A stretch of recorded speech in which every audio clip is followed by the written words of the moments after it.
Okay then, ladies and gentlemen, we shall begin on time, even though one or two people are clearly elsewhere in the building, I suspect. Good afternoon, everybody. Welcome to the this meeting of the Health Overview and Scrutiny Committee. We're being broadcast live via YouTube and will be available for viewing afterwards if you're so inclined. So please remember to turn your microphones on and off as necessary. We're not expecting a fire alarm, but if the alarm does go off, please go out the way you came in, turn right through the double doors, down the flight of stairs, and you end up standing in a field next door. Don't recommend it. It's quite cold having fire alarms here. We'd like to welcome all committee members, including Mr. Morris, who isn't managed to get here yet, and Mr. Squires, who's joining us as Cabinet Lead Member for Health. So the first item on the agenda, the minutes of the meeting held on the 3rd of September. I propose these are taken as read. Everybody agreed? Thank you. Question time. We've no questions from the public. However, we have had some questions but from members under Standing Orders 7.3 and 7.5. I can see Joe Wilson is online. Hi, Joe. We've received questions from Andrew Innes and about St Mary's Birth Centre in Melton and one of the GP practices, probably the GP practice in Melton. And also a question from Joe Wilson about the GP practices in Melton. Answers to these questions have been circulated to members and those who asked them and published on the website. Questioners are permitted to ask one supplementary question each on each question. But the supplementary must be to clarify the original question, not ask a new question. So I think Mr. Innes is here. So we can't ask a supplementary. Joe, Mr. Olsen, do you want to ask a supplementary or not? No supplementary, Sarah. Thank you for asking. No. Thank you, Joe. So I've got no other urgent items. Are there any declarations of interest? Mr. Poland. Thank you. I'm not 100% sure I need to declare an interest on the basis that we're not debating these things, but for the sake of clarity, my day job, I work for Edward Arger MP, who's the MP for Melton and Syston, and he has been very active in terms of both the Latham House surgery issue and in terms of the St Mary's Birth Centre issue. There was a debate in Parliament last week on the Latham House, and he's involved in protests and meetings and all other things like that. So again, just purely for the sake of clarity, I'll put that down there, that my employer has been very involved in those things. Thank you, Chair. Just for clarity, I have a family member being my son-in-law who works for EMAS, so I just wanted to declare that at this point. It shouldn't be affected, but just for clarity. Thank you. Okay, that's great. Thank you. Any others? Okay. I'm assuming there are no declarations of the party whip, which I always thought was not allowed in scrutiny, but whatever.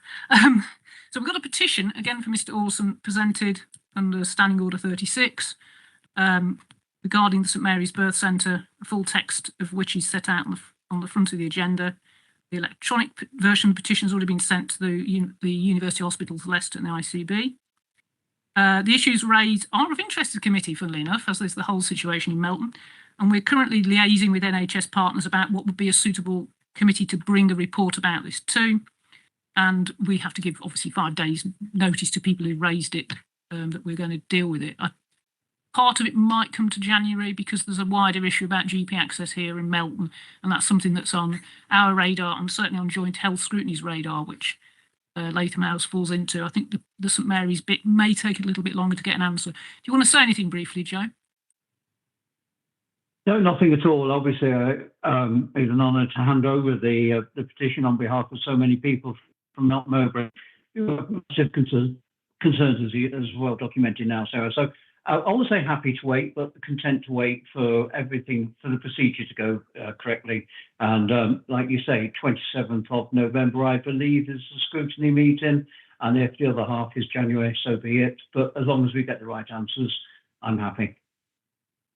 Yeah, I can't guarantee anything by those timescales because it's out of our hands. But we'll try our best to get answers back. And more to the point, I don't think we'll leave it alone. So it's something that we're definitely going to keep an eye on. Yeah, I can't thank you enough, Sarah. Thank you very much, and all your panel too. Thank you. Thanks, Joe. So move on to the first substantive item, which is the new LPT strategy, Together We Thrive, which is being presented by David Williams, Group's Director of Strategy and Partnerships at Leicestershire Partnership Trust. So let him quickly find his place and talk us through it. Over to you, David. Thank you, Chair. Much appreciated. Yep. So I'm just going to talk us through our new strategy, Together We Thrive, and just to take any queries or questions. So LPT and NHFT have been working together. So Leicestershire Partnership Trust and Northamptonshire Healthcare Foundation Trust have been working together in a group since 2019. We've been reviewing our strategies, and one of the things we identified was that it would be a real opportune moment to have a strategy that we share together. And the reason for doing that is that the strategy sets out our long-term vision, our connection, and the journey we're going to take from where we are now to where we would like to be. And we're recognizing that there are new financial challenges, emerging policy, new ways of working that we can both benefit from changing. We can look and respond to a changing demographic, which is happening across LLR and Northamptonshire, and that we can maximize the number of benefits from working in partnership. So we spent a year just developing and working through what a new strategy would look like. And that included an engagement with about 3,000 different people, including staff, volunteers, patients, service users, stakeholders, including yourselves as local authorities, the ICB, and so on.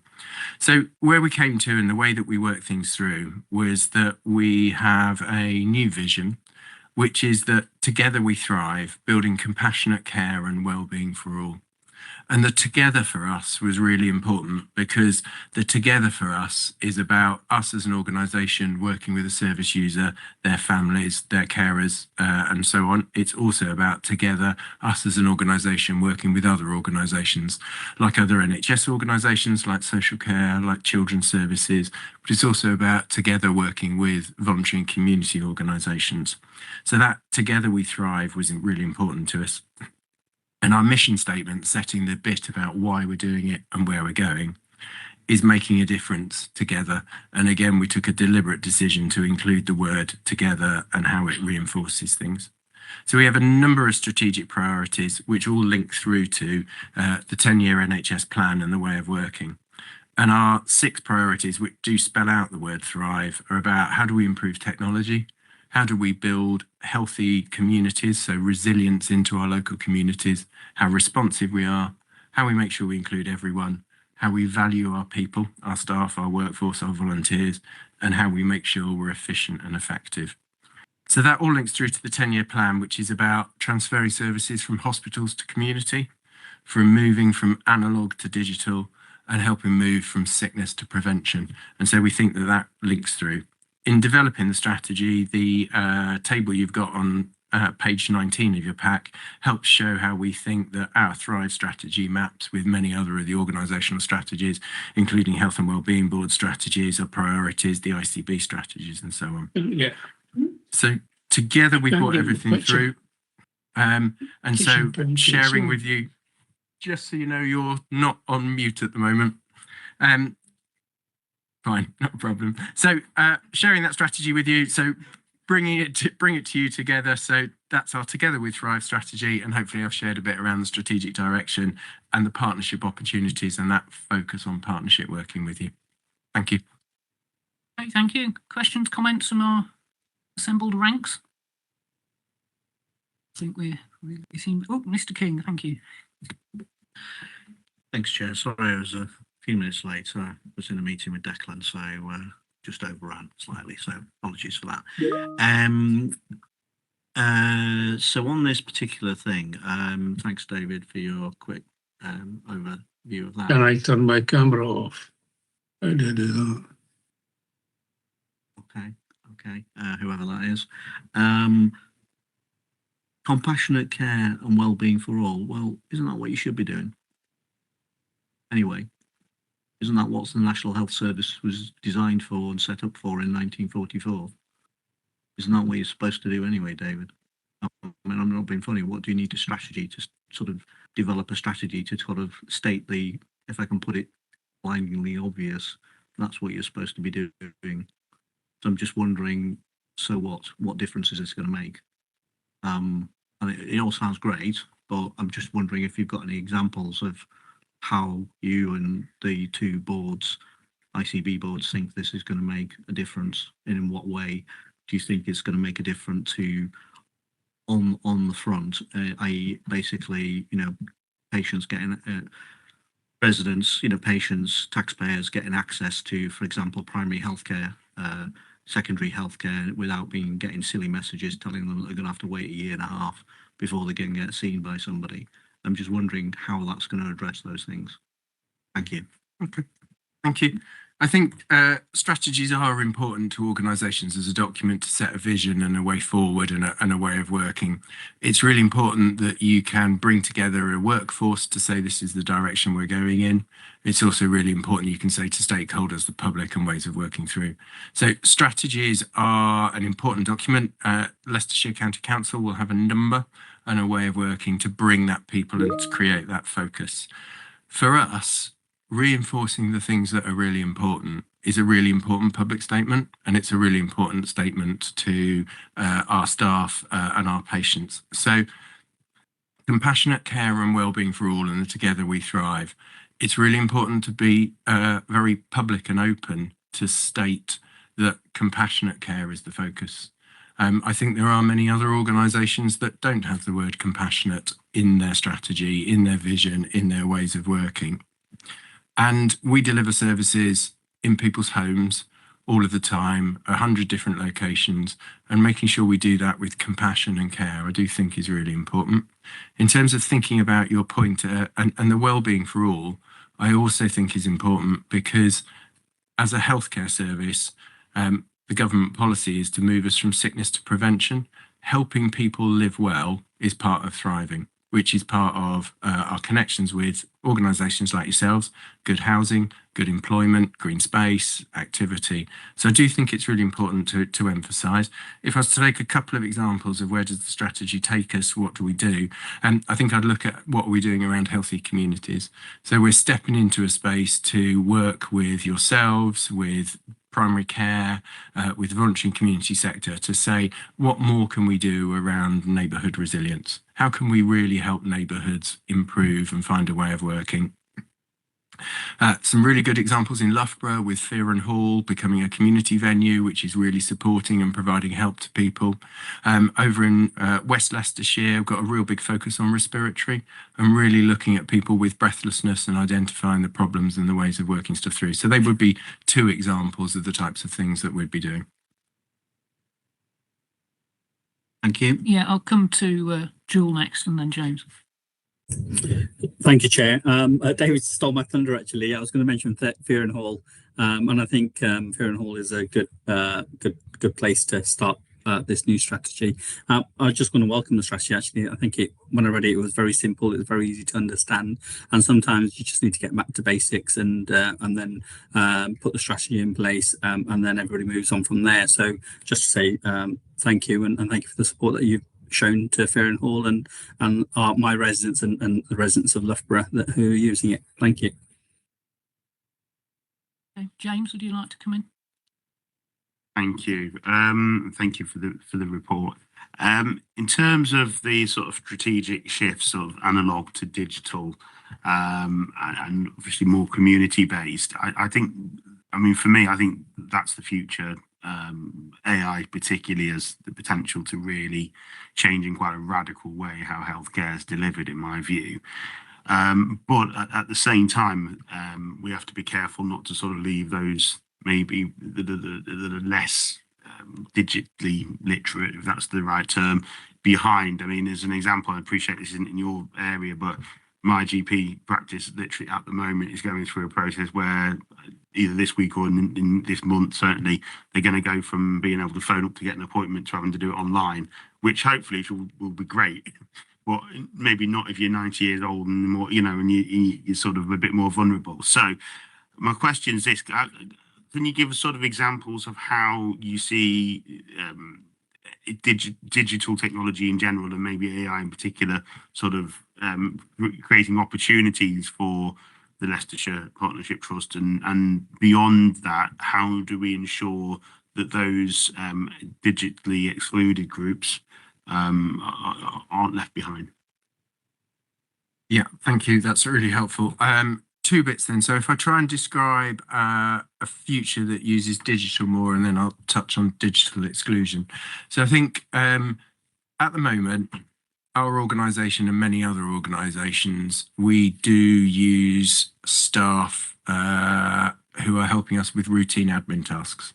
So changing an appointment. Somebody wants to change an appointment from this time because it's not convenient to that time. That's a routine admin task that somebody is being involved in. Actually, for individual members of staff, that's not an exceptionally rewarding part of the role. It's a admin process that needs to go through.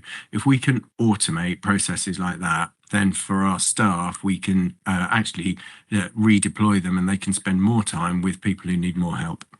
So the digital exclusion element, if we can make roughly 80% of our population use digital, we've got more time to spend with the 20% who don't.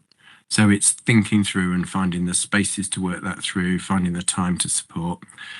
As a whole NHS system, we come together on digital and we do meet with local authority digital leads as well. And one of the things we are also exploring as part of a system-wide digital plan is what can we do around promoting digital literacy? How can we have a contribution as anchor organisations into ways of making a difference? And also, what is it that we can do to help people understand how they can take greater control of their health? So the two things come together so that people who don't access it can get extra support and extra time. People who can self-serve themselves. Thank you very much. That's a really useful answer. And completely on board with sort of using it for the processes. I did a number of years in occupational health for the police, so I know well about appointment moving and those sides of things. Thinking of the sort of partnership trust specifically, though, one thing I would have concerns about, or let's put it, keep in mind, is obviously you deal with people, sort of the mental health comes under LPT, and I wouldn't want to see a day when people who are really in need and vulnerable times in their lives, and I've got friends with very recent experience of this, are sort of talking to a robot or having to phone up, do you know what I mean? So whilst it can automate certain things, I don't think for people in that vulnerable position you could ever replace that human element with AI, because I just don't think it's quite the same thing. And in terms of the 80%, 20%, again, completely get that. But again, just something to bear in mind, as I'm sure you have done, that 20% are likely to be the ones who use the service more than the 80%. Do you see what I mean? And we don't see a future in the NHS that would be AI bot driven alone. So we will continue to have people answering our telephones 24/7 on our urgent mental health crisis line. We'll continue to work things through there. The challenge and the bit that I think the NHS wants to access and understand around technology is the routine inquiries. How do we get people the information? If they just need to be signposted, how do you get the information to be signposted through? But there is no intention that this would be an AI or digital only service. Okay, thank you. I think it's worth saying there's no harm in reminding people that you need to provide compassionate care, because we're all individuals and people do forget stuff on occasion. If it's there front and centre, I don't think there's anything wrong with doing that. If there's no one else, Councillor King, you wanted to have another go? Well, I don't want to have another go. I'm not having a go. So just to be clear about that, Chairman. Yes. Yeah. So thanks, David. Just to come back, follow up on this digital thing. And so one of the concerns I have at the moment, and it gets raised with me by residents, is so at the moment, if you have the NHS app, that's great. Apart from you can't book an appointment through the GPs anymore, because you can only go online between 6 a.m. in the morning and 5:30 in the evening, Monday to Friday, to use rapid healthcare in our area. And on top of that, I recently had to go to the minor injuries at St Luke's in Market Harbour, and nothing very serious, but yeah, I didn't need to go there. And lo and behold, my address on the hospital system is 18 years out of date, even though I've updated it and told them the new address on numerous occasions. And I got told, oh, that's due to the NHS spine. And no one has a clue how to get that sorted out, even though the right information is on my GP records. So it's all very great saying we're going to we're going to be, advance and do digital. That's great. We've actually got a hell of a lot of problems in the current setup and system. don't use email. So nothing's ever communicated by email to anyone, even though everyone else in local government uses email and in normal business. We've got lack of consistency across different organisations. Primary care does one thing, hospitals, and even within hospitals themselves, different units appear to do different things. It's complete. And then coming back to, just picking up Mr. Poland's point, when people get, shall we say, more slightly older in life, their ability to use digital communications becomes, shall we say, compromised. I think that's a fair thing to say. I've got a next week 94-year-old mother-in-law, and there is absolutely no way she could operate, but she can't operate a phone. She can't do that. She doesn't understand how to do that, and she certainly couldn't operate the internet. So straight away, if the NHS turns around to people like that and says, "Oh, you've got to use digital first," they're completely confused and bamboozled. I get what you're saying, this 80-20, we need to spend more time. But in the meantime, whilst you get to this new, wherever it is, and however long that takes, how do those people manage and how do they cope? Because then it falls on their carers, their relatives, who don't necessarily live next door or in the same house as them. It actually becomes quite stressful and and then someone gets told to ring 111 and then they don't get a call back for 24 hours. Has happened to me once. And actually been seen in the interim. So I'm just wondering, how, going back to my first point, how is this actually going to improve access? When are we going to see some, improvements